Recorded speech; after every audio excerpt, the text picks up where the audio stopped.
What's up, guys? Welcome to Keto Rewind. I'm Jess, and today's part 2 of my keto question and answers that I posted on my YouTube channel in the community section. So if you want to see like usernames and all the full list of questions, just hit that community tab here in my channel. So first things first, hit that subscribe button, turn on those notifications, and give me 2 thumbs up to see more videos like this. I broke this into 2 parts because it was getting long and, the first video was an hour. So I'm going to answer the rest of them, the questions I missed from part 1 on this video. And then I probably will have to make a separate video for Ketovore. I was surprised to see so many questions about Ketovore. So I will probably make a totally separate video so that that one will make sense. So, and I can give more details that way. So I'm going to go ahead and continue on answering the questions from my first keto question and answer. So I'm going to read them off and just answer it like I did the previous video. All right. I'm so motivated by your story and loss. I wanted to start by saying congrats on losing 100 pounds. That took some major grit and determination on your part. I decided to start my keto journey because of you. We are same height and weight as of now. Could you suggest to me what to set my carb manager at? I don't understand how to calculate everything. Also, how did you fight through the first weeks of cravings when you started fasting?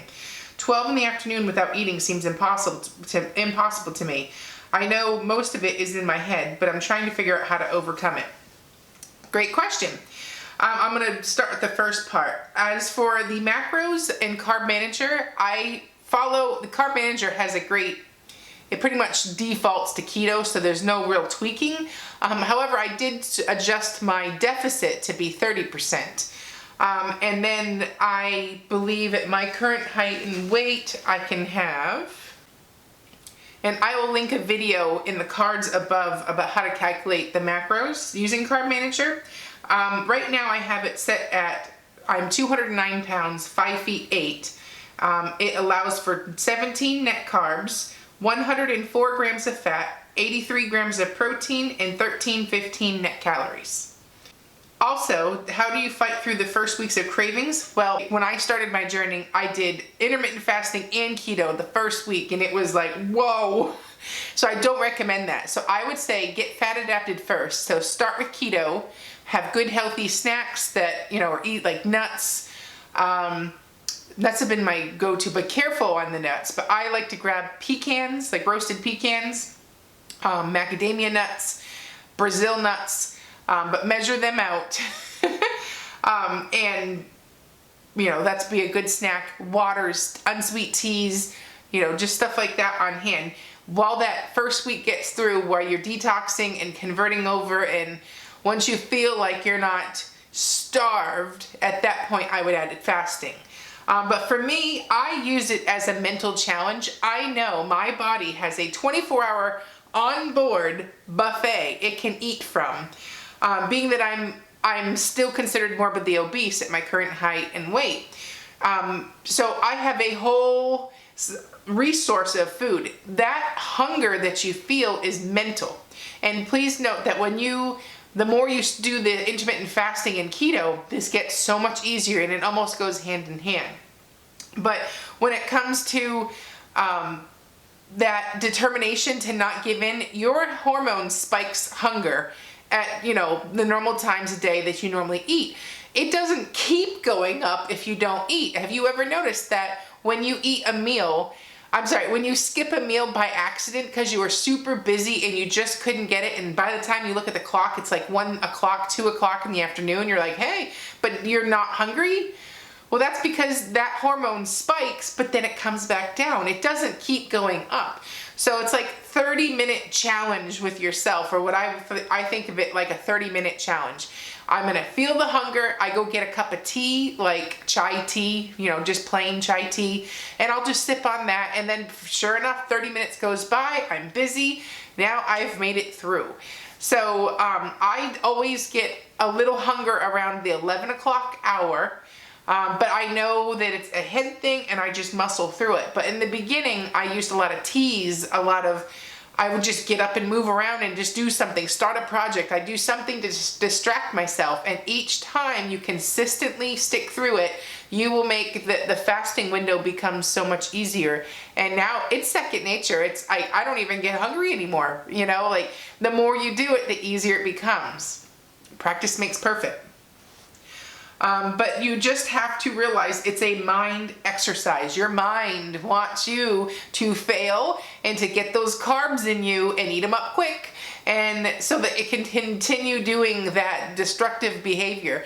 So you have to change those habits and fight for them if that's what you want. You know, if your goal is to stop that pattern, you've got to fight through it. Thank you so much for sharing with us. I'm inspired by your journey and I'm looking to join you and start losing weight. Yes, hop on the health train. Make 2020 the year you take back your health. How to get started on keto. I watch tons of videos and never start. I'm afraid I can't do it. There's that last part of your question is the reason why. You are afraid of, objectively speaking, I'm not putting you down or anything, but you're afraid of the change. You're afraid of failing. You're afraid of just doing another yo-yo diet. Like that feeling is real and raw. But what you don't know is you can do it.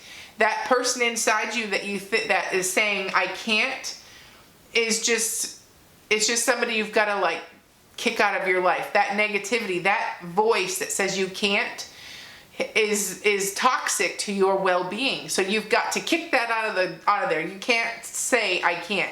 Talk to yourself nicely and say I can do this. I'm going to make a plan.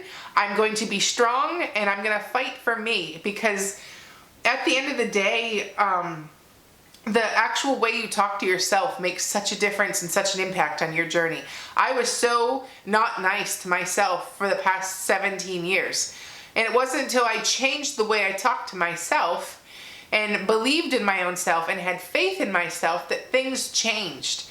So first, I would say if you need help getting started on keto, watch all the videos. I've got a ton of them on my channel, obviously, and I'm going to recommend those. But it comes down to have a plan, be prepared, go grocery shopping and have everything that you need. And then when it comes time to eat right at that time. Use that opportunity to make that choice and be better. And then make that, make it a small daily goal. You just want to get through the day at first. Then you want to get through maybe 2 days. Then you want to hit a whole week. Then you want to hit the weekend, and just keep at it. And if you find yourself slipping up or a failure, don't give up. Just be better the next time. But mostly, never say you can't. You can totally do this. How do you break a fast? I start with protein, and that's it. Like I'll have eggs. I'll come off my fast for like a 16-8, or even my longer fast. I start with a protein, and it's a small meal, like 2 eggs and a couple sausage, and then if I'm hungrier after that, or once I've done that, I'll have more. So you kind of like just ease into it. And I always eat slowly that first meal off of a fast, and that just helps not having any discomfort in the belly. Just wanted to let you know I have watched your journey. You are inspirational. I joined the journey November 9th, 2019, and to date I have lost 35 pounds. Can you do a video how to understand what macros and counting grams? Thank you, first of all. I'm happy to be an inspiration. It makes my journey so much more important to me, because I feel like I'm not just making videos to help me. I feel like I'm also changing lives, and that's so much more rewarding than anything I could possibly think of. I'm amazed. So thank you for saying all that. And congrats on losing 35 pounds. I have done many videos on macros and counting, so I'm going to link that in the cards above. But mainly I would suggest picking a food diary such as Carb Manager, MyFitnessPal. There's a bunch of others that I'm drawing blanks right now, but basically follow their questionnaires, get it set up, and then follow it. Every time you get food out of the refrigerator, if there's a barcode, scan it. Chances are it's already in there. Just double check the numbers are correct with the back of the package. Weigh and measure all your food, so when you have Say I'm making 2 eggs and 4 sausage links and a tablespoon of butter. Well, I measure, the tablespoon of butter is I think 14 grams. So I measure out on my food scale 14 grams, slap it in the pan, cook up my 2 sausage links, because if that's what the serving size is, I put 2 in there, and I do my 2 eggs, and everything's done, and it's so easy to log that. There's 3 things. You can scan most egg packages, you can scan, but like just use that barcode scanning feature, and if it doesn't have a barcode, use the search feature and search for the item. So basically I'm gonna probably make an updated video of how to calculate macros and all that, and now that I have a little bit more experience and can think of better questions while I'm making the video, that's why I'll probably redo that and make a new one. But I do have that one for right now. What has been your biggest challenge over this past year starting this lifestyle? How have you dealt with this challenge? Also, what has been the most rewarding thing about last year? That's a really good question. My biggest challenge this year is being consistent.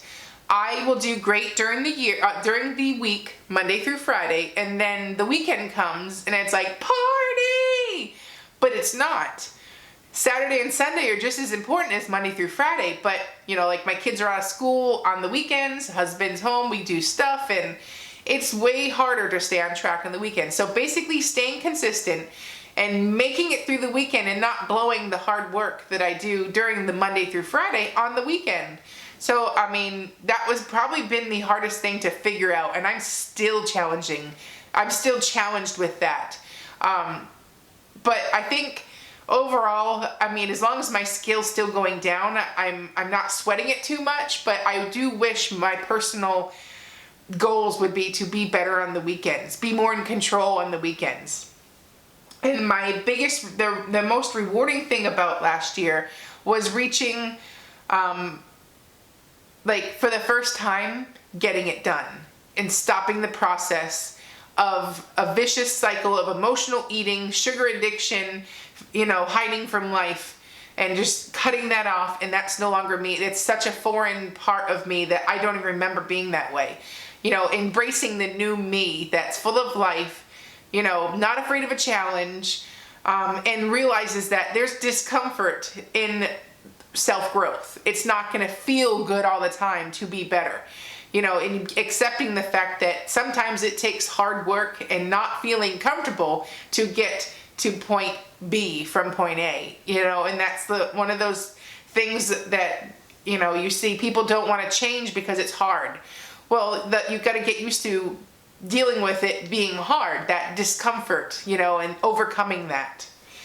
So I don't know if that made any sense at all, but basically being able to overcome the times when it's hard. And I feel like I finally mastered that. I'm okay with it not feeling good. I'm okay with it, throwing a detour on my journey. I'm like, okay with that. I can overcome it. And I've never been able to overcome it before. So that's really sweet.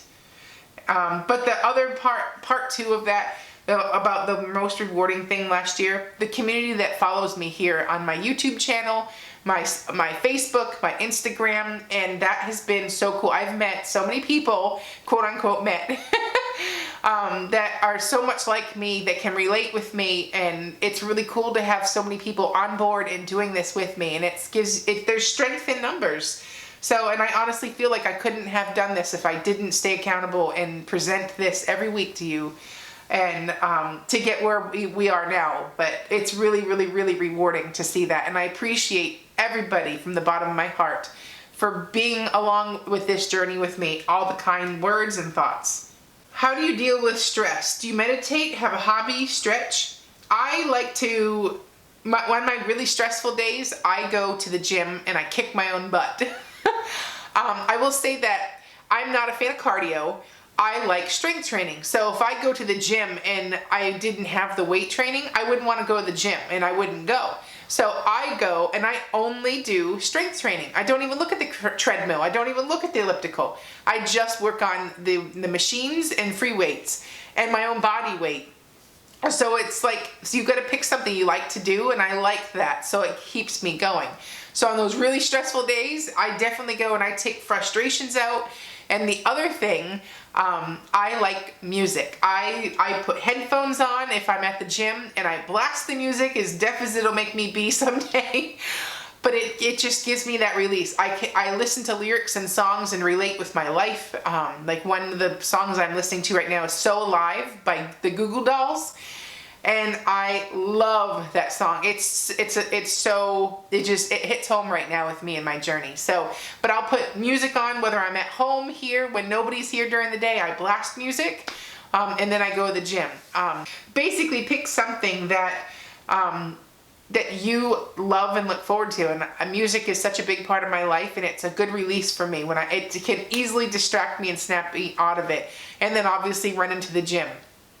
And then also, I have every day after school, instead of picking my kids up and going home, we stay at the park every day, and the kids play and all the moms talk for like an hour, hour and a half after school. Having that mommy time with other moms is so rewarding and so fun, and it kind of is that nice break that you need during the middle of the day, and then you come home and take part two of the day, and fix dinner and get the kids to bed and all that stuff. But that nice little mommy chat time, I would highly urge you to make friends with your kids' parents and enjoy some time with them at the park playgrounds and do play dates.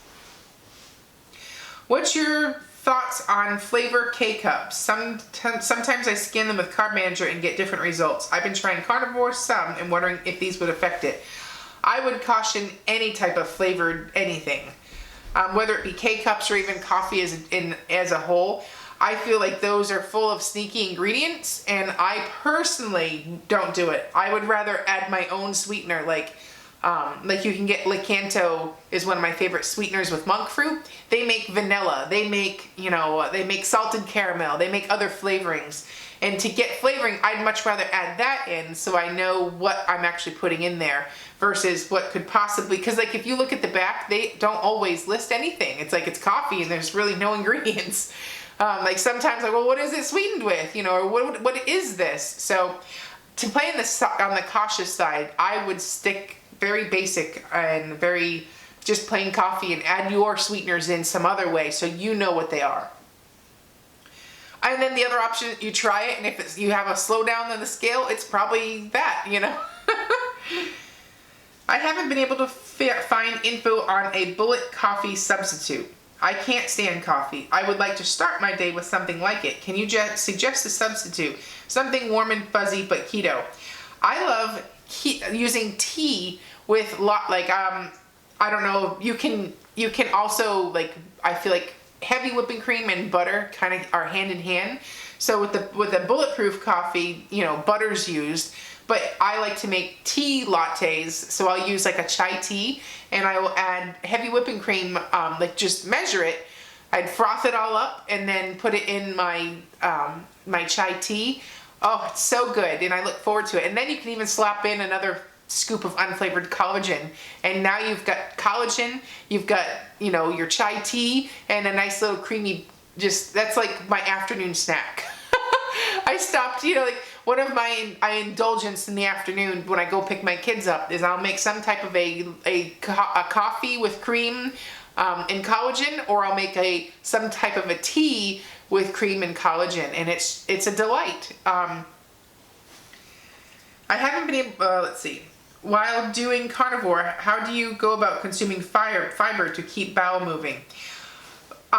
This is one of those topics that's like pretty new, but I would say check out Dr. Ken Berry. I was curious about this when I went, and the nice thing about doing this, I saw no change in my bowel movements other than them smaller.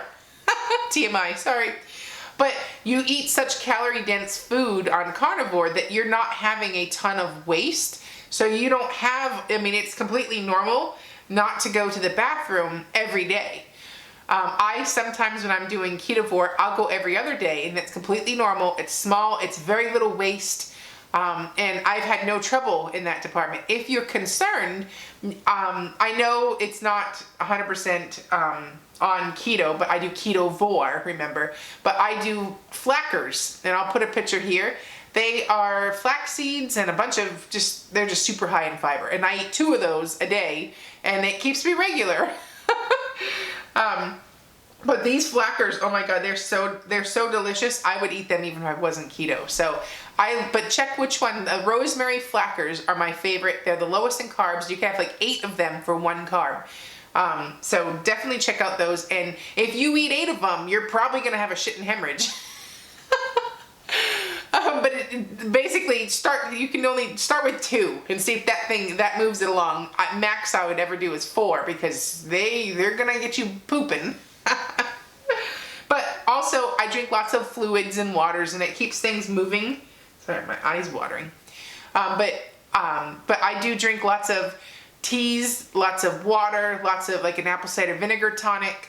And that just keeps me hydrated and keeps things moving along. But I found no change switching from ketovore to carnivore in bowel movements.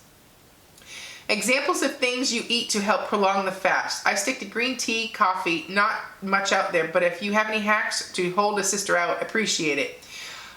You're already doing what I do. I drink lots of tea. As soon as I get that hungry feeling, I don't know if your green tea is just the tea leaves or if you're doing matcha, but I highly recommend matcha. Matcha is essentially ground up tea leaves, so you're getting a way higher concentration. So I've really liked matcha. But I also do an apple cider vinegar tonic, which I'll post a picture here, but I'll drink that, and the apple cider vinegar helps regulate your insulin. So it makes you less hungry, and I feel like it gets me to my goal line every time. So I drink this every day and I don't have hunger. Do you ever get severe muscle cramps? I do use Ultimate Electrolyte sweetened with stevia leaf, but still have massive muscle cramps. My mom suffers from muscle cramps.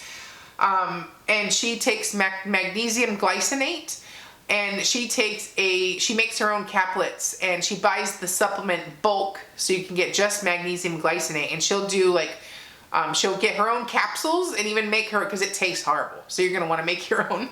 She'll take a whole bunch of, like one of those pill fillers, fill it with the veggie capsules, fill all of the magnesium glycinate, and she'll do like 2 of them a day.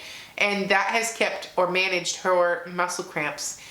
So if you want to try magnesium glycinate, either find capsules already done or make your own. It was much cheaper for her to make her own. But obviously if you don't have time or you want to just try it first, and then you can always make your own to get them cheaper. But also make sure you're having magnesium and potassium. What are your thoughts on the study Dr. Oz was talking about on Wednesday about meat causing cancer? I am not familiar with what study he was talking about, so I don't really want to say anything other than meat doesn't cause cancer. Sugar causes cancer, but meat doesn't cause cancer, especially if you're using a high quality source. Why do IF? If you are dropping weight at a steady pace, is there an advantage to IF for intermittent fasting? Would it be best to do if you're stalled on your weight loss? Some people recommend carb loading when you stall and then go back to keto. What do you recommend? I really enjoy your channel and the video you did with your mom a few days ago. Keep it up. Thank you. Okay, so why do I do intermittent fasting? The main 2 reasons I do it.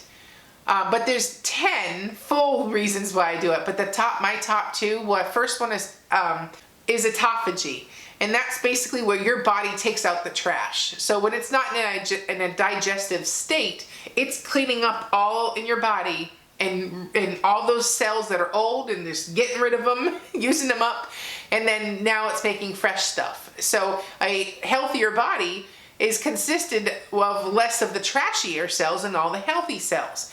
So my main reason is for health, to stay healthy overall.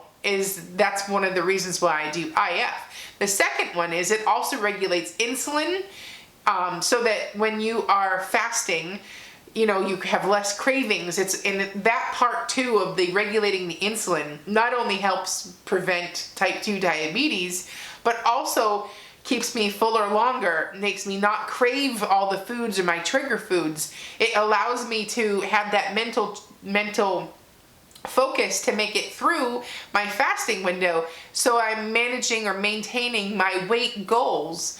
So my main thing is to help with weight loss and to help take out the trash in my cells. And then there's so many other benefits as well. But when you manage those two things, the weight on the scale just moves. So it's like hand in hand. Like, why would you not do that? Why, if you know, like, when you eat a ketogenic diet, carnivore diet, you're not really hungry as long as you're eating the right foods or you're eating the right quantities.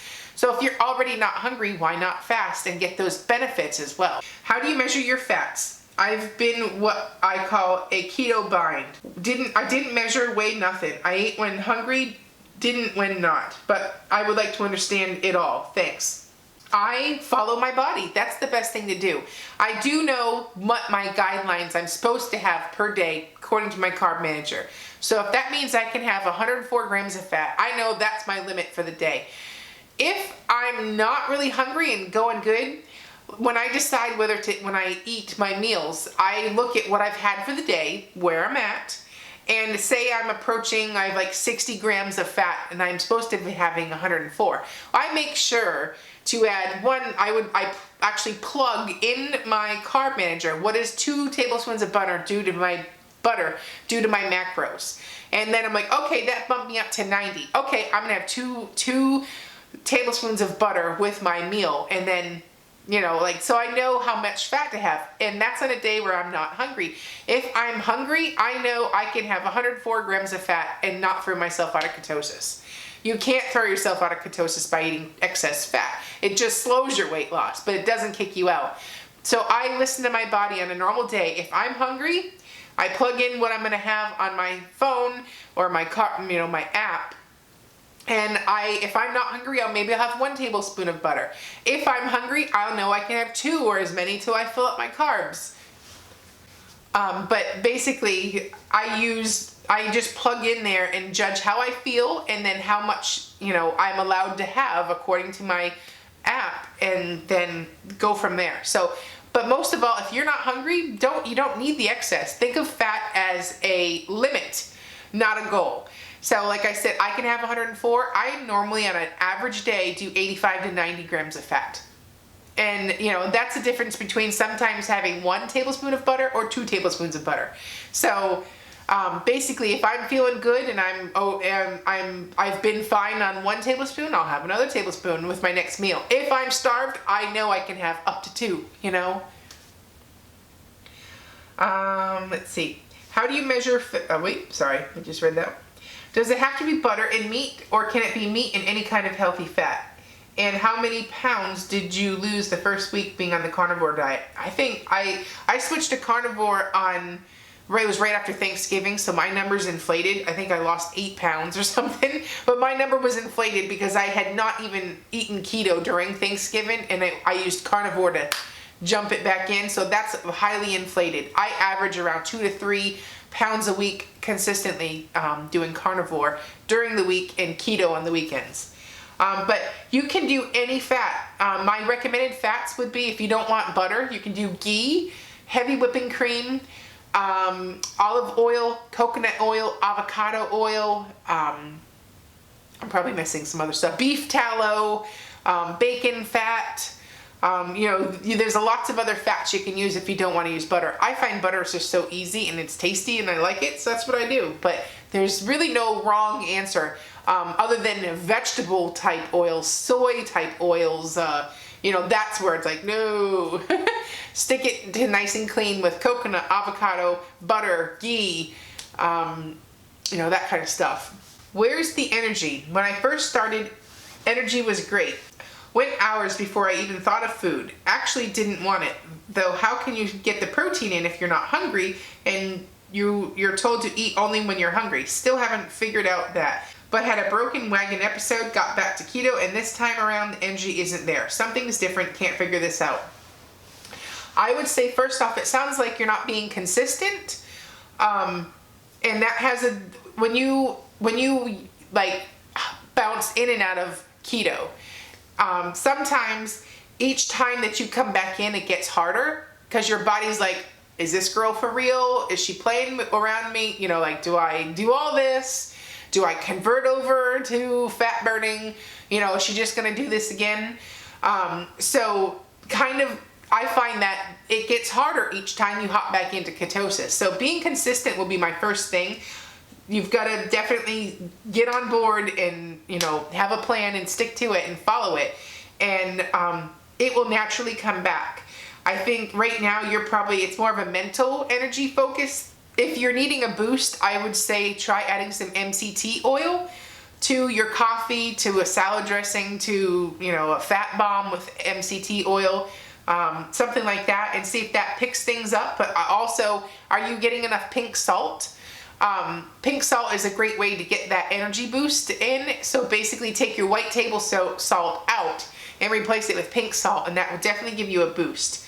But as for like overall, I would just be consistent, stick to the plan, add your pink salt, try some MCT, and then start logging and tracking your food and see if there's an area that you're maybe eating too much of. Sometimes I eat too much dairy, I feel sluggish. Sometimes I eat too many green veggies, I feel sluggish. So tweak around with it and see what works, but do only one change at a time so you can narrow down if things are working or not.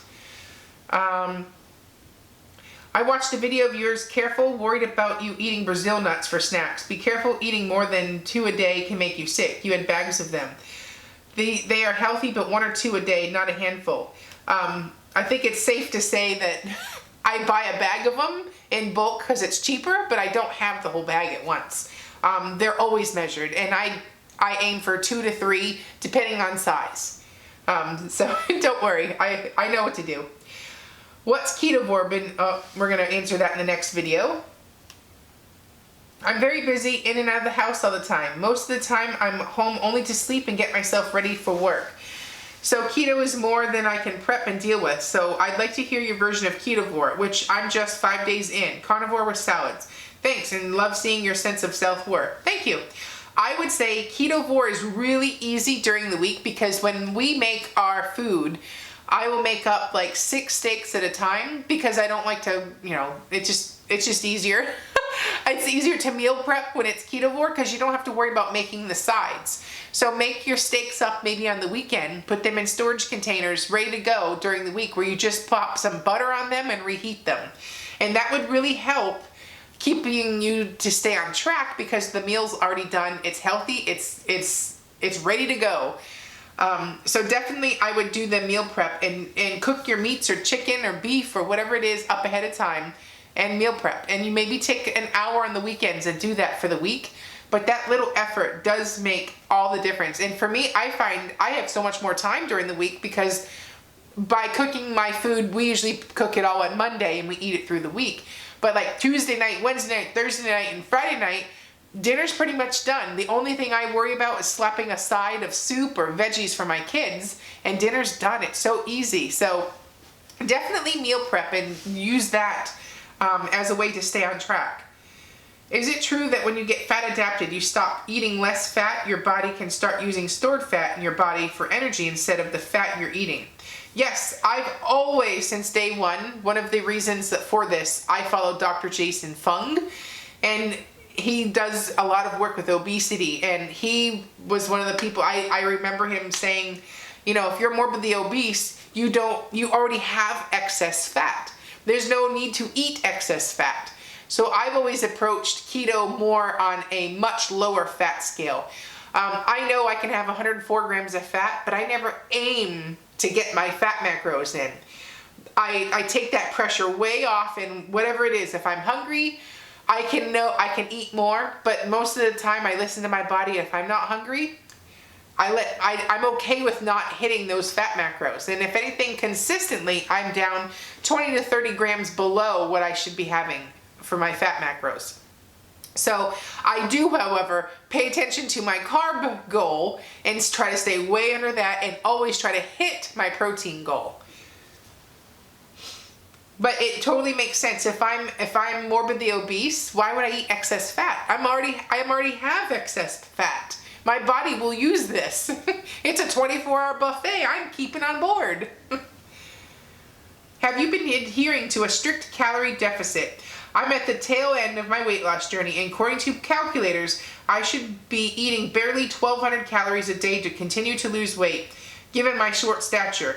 I just find it really hard to eat that little. Even with using fasting and keto, I somehow manage to feel like I'm starving all the time, so it's rare that I ever keep my calories that low. But it's resulting in me just being in never-ending plateau. I would say if you're not already fasting, go ahead and do some fasting. Because if you say you can have 1,200 calories, if you put 600 calories for lunch or 600 calories for dinner, that's a lot of food on keto. You know, it takes that's a lot. It's hard to hit 600 calories in a meal. So I would suggest skipping breakfast as a mental challenge and just having your calories in the divided among the next 2 meals. So I would go that route and see if that helps move things along. But I do follow a strict calorie deficit unless I'm working out. On the days that I work out, I tend to hit my macros for the day.